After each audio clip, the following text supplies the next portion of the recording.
Assalamualaikum warahmatullahi wabarakatuh. Balik lagi bersama aku Romi di Cek Romi. Sekarang kita membahas tentang tema good looking. Bagaimana fenomena hari ini ya bikin sakit kepala ya. Anda pengen kerja yang bagus, Anda harus good looking. Anda pengen terkenal, Anda harus good looking. Nah, hari ini karena itu good looking berkaitan dengan karir kita. Gimana good looking itu akan membantu performa karir kita semakin meningkat, guys. Tapi sebaliknya, apabila Anda memiliki kekurangan dan kurang beruntung di dalam segi fisik, maka ya bersabar aja lah dulu.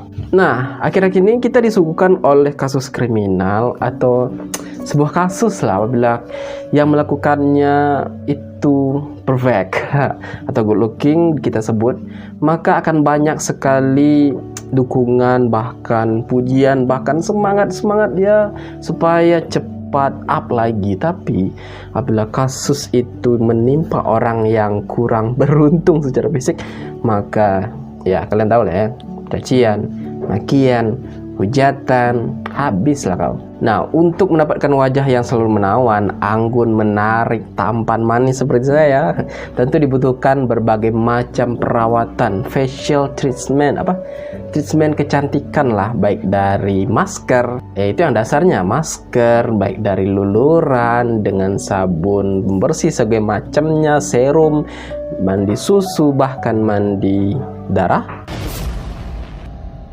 Nah, benar banget, bukan asal keceplos mandi darah. Ya, benar banget, bukan asal ceplos atau nggak sengaja. Memang ada mandi darah itu dilakukan oleh seorang bangsawan Hungaria waktu itu. Nah, dia itu menggunakan darah wanita yang masih muda, masih fresh untuk menambah kecantikannya. Ya, dia percayanya seperti itu. Untuk mendapatkan atau memenuhi hasratnya akan kecantikan, harus sampai mengorbankan sekitar 650 nyawa wanita muda yang masih polos, guys. Oke, sepertinya bakal seru nih kalau kita lebih mengulik lebih dalam lagi sebenarnya apa yang terjadi. Baiklah, bersama saya Romi, mari kita lihat terbang ke masa lalu. Sebenarnya apa yang terjadi? Cus. Nah, si bangsawan ini bernama Elizabeth Bathory. Kalian ingat tentang Dracula enggak? Ya, seperti ini. Dia, kakek buyutnya ini adalah seorang kesatria yang memimpin pasukan di zaman Dracula ketika itu, geng. Nah, tujuannya adalah untuk menyerang pasukan dari Uthmania.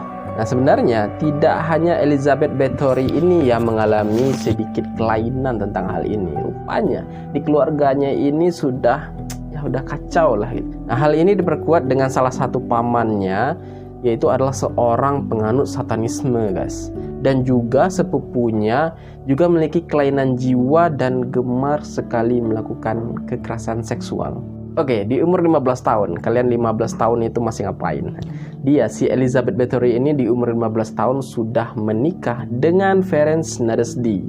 Umur mereka itu terpaut 10 tahun lebih kurang, guys. Dan si Ferenc Nadasdy ini lebih tua dari si Elizabeth ini. Nah, adat istiadat atau kebiasaan di bangsawan Eropa sana, apabila menikah kedua belah pihak ini, maka si istri harus mengikut marganya si suami. Dengan kata lain, di akhir nama si istri ini harus bermarga si suami. Kayak Elizabeth Bathory ini kan marganya Bathory, sedangkan Ferenc Nadasdy ini kan marganya Nadasdy. Harusnya si Elizabeth ini bernama Elizabeth Nadasdy, tapi karena Elizabeth ini berada di bangsawan lebih tinggi dibandingkan si suaminya, maka si Elizabeth ini tetap memakai nama bangsawannya, sedangkan si suaminya itu malahan memakai nama bangsawan dari istrinya ini menjadi Ferenc Bathory, bukan Ferenc Nadasdy lagi, geng. Oke, di sebuah pernikahan tentu adanya hadiah baik dari tetangga, dari keluarga sendiri, bahkan dari orang tua.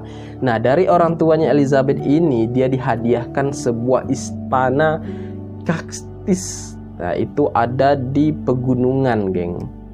Nah, di istana inilah terjadinya sedikit banyak kekejaman ini. Nah, selama pernikahan, si suaminya ini kan adalah seorang tentara, seorang pemimpin pasukan. Tentu Elizabeth ini sering banget nih ditinggal karena suaminya pergi berperang, geng. Nah, karena si Elizabeth ini masih muda dan baru menikah, tentu saja jiwa-jiwa kesepiannya itu itu semakin menggelora. Nah, puncaknya jiwa muda ini menggelora. Si Elizabeth ini akhirnya melakukan perselingkuhan dengan banyak sekali laki-laki. Nah, pada suatu saat si Elizabeth ini pergi kabur dengan selingkuhannya ini, tapi balik lagi. Nah, dan ini mungkin si suaminya masih baik hati dan suami ini menerima Elizabeth ini untuk kembali, geng. Tapi walaupun sudah dimaafkan oleh si suaminya ini, Elizabeth ini tetap melakukan hal-hal seperti biasa dia lakukan, geng. Nah, awalnya Elizabeth ini kan belum ada nih ngebunuh orang buat mandi darah, tapi kekerasan udah dilakukannya. Nah, suatu ketika ada salah satu pelayan dekatnya ini menawarkan atau mulai menghasut supaya Elizabeth ini bergabung dengan alirannya, karena pelayan ini adalah salah satu penganut satanisme, geng. Nama pelayan itu adalah Dorothy Sanchez, atau kita panggil aja dengan Dorka. Nah, si Dorka ini kan menganut aliran atau paham satanisme nih. Mungkin dia lagi mencari anggota atau mengikut barunya. Dirayunya lah si Elizabeth ini kan. Mungkin kayak gini lah percakapan. Elizabeth, ini kan aku ada rahasia nih. Kau ini kan makin lama makin cantik banget nih kan. Kan sayang banget nih kalau terjadi penuaan, kecantikanmu memudar. Gimana kalau mandi darah aja? Ini adalah ramuan bagus nih dari kelompok kami. Nah, awalnya si Elizabeth itu menolak, geng. Dia nggak percaya. Apa nih mandi darah apaan ini gitu kan. Dia nggak percaya dengan rayuan-rayuan manis si Dorka ini, geng. Sampailah suatu ketika Elizabeth berumur 40 tahun, ketika itu si suaminya si Ferenc Nadasdy ini meninggal dunia. Dan kalian tahu lah ya, ketika kita udah berumur 40 tahun, tentu saja aura kecantikan kita, ketampanan, dan awet muda kita semakin lama semakin hilang. Dan tampaklah di wajah Elizabeth ini bahwa mulai timbulnya keriput-keriput penuaan, geng. Nah, si Elizabeth ini kan adalah orang yang tergila-gila dengan yang namanya kecantikan, ya dak. Tentu dia nggak mau nih tubuhnya ini makin lama makin peot-reot. Tapi usulan si Dorka ini belum ditanggapinya untuk mandi darah itu, geng. Nah, sampailah suatu hari pas si pelayan ini menyisir rambutnya Elizabeth, bukan si Dorka ya, pelayan yang lain menyisir rambutnya Elizabeth. Nah, kenapa pas itu dia menyisir tertarik agak keras. Nah, merasa disakiti.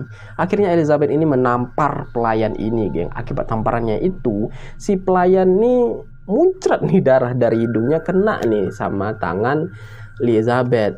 Nah, ketika itu Elizabeth merasakan adanya aura kecantikan masuk ke tubuhnya melalui darah ini. Mungkin efek dirayu oleh satanisme itu, geng. Nah, karena hal itu langsung aja nih Elizabeth menyuruh pelayan yang lain untuk mengikat pelayan ini. Akhirnya si pelayan ini diikat di kamar mandi, di bak mandinya itu ditelanjangi dan urat nadinya dipotong, disayat, geng. Nah, darahnya itulah ditampung oleh Elizabeth ini. Dan akhirnya Elizabeth itu berendam di dalamnya, geng. Bunyi ayam. Nah, tentu saja tidak cukup untuk satu korban, tidak cukup untuk sekali mandi gitu kan. Dia membutuhkan lebih banyak lagi korban untuk mendapatkan kecantikan yang dia inginkan, geng. Nah, akhirnya seluruh pelayan yang dia punya ini, selain 4 orang yang membantunya, itu dibantai habis, disikat oleh dia, geng. Semua darah pelayan itu diambil untuk mandi dan berendam di dalamnya. Ya, dipercaya dia semakin awet muda kan itu.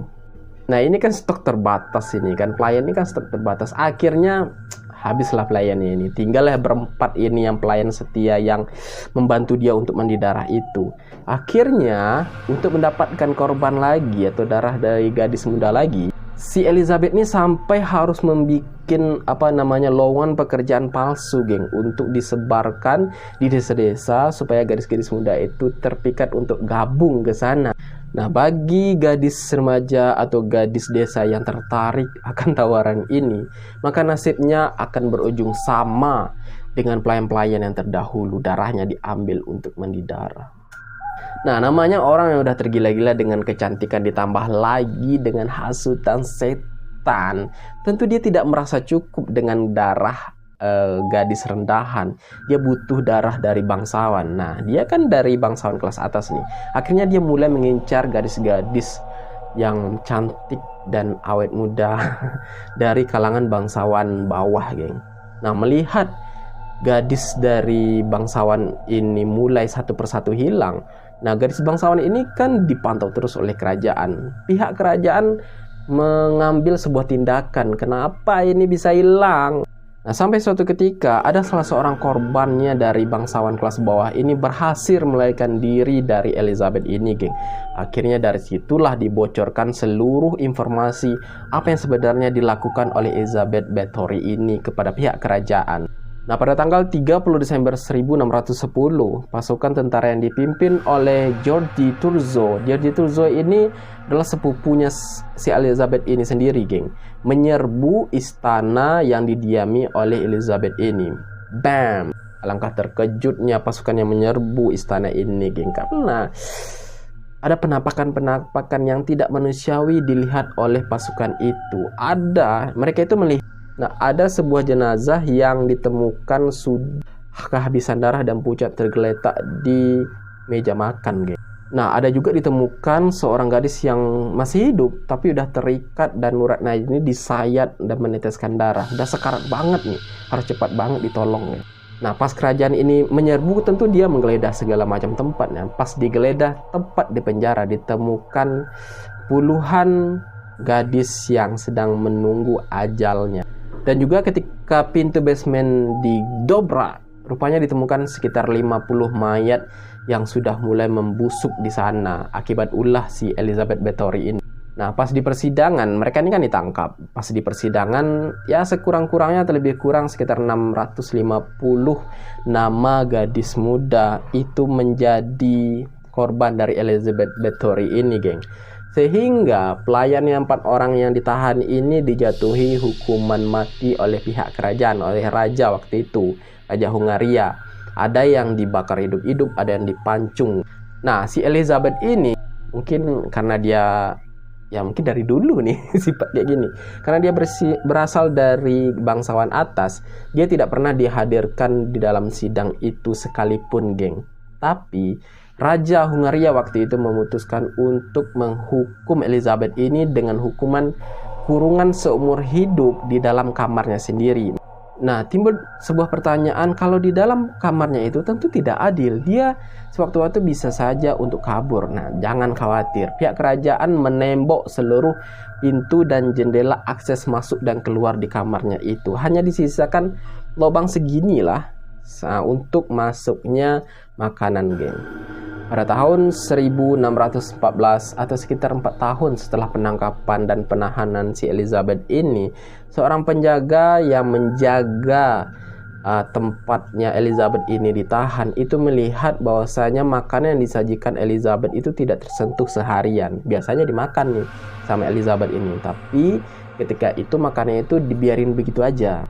Nah, ketika penjaga itu memeriksa, mengintip dari lubang celah makanan itu, rupanya ditemukan Elizabeth ini sudah dalam keadaan tidak bernyawa dengan posisi muka tertungkup di lantai.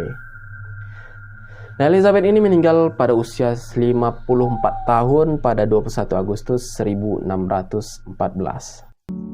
Oke, apa menariknya kisah yang kita angkat ini? Apa pelajarannya? Kecantikan itu relatif. Kita dipandang cantik oleh orang yang mencintai kita, dan kita dipandang biasa aja dengan orang yang tidak menyukai kita. Dan kita dituntut untuk selalu merawat diri, tapi cara yang kita lakukan tentu saja adalah cara-cara yang dibenarkan, tidak kelewatan seperti ini. Jangan sampai karena obsesi kita tentang kecantikan, kita melakukan hal-hal yang sebenarnya di luar kemanusiaan. Saya Romi Irwandi, terima kasih sudah menyaksikan. Jangan lupa like, subscribe, dan komen, serta share. Thank you. Bye.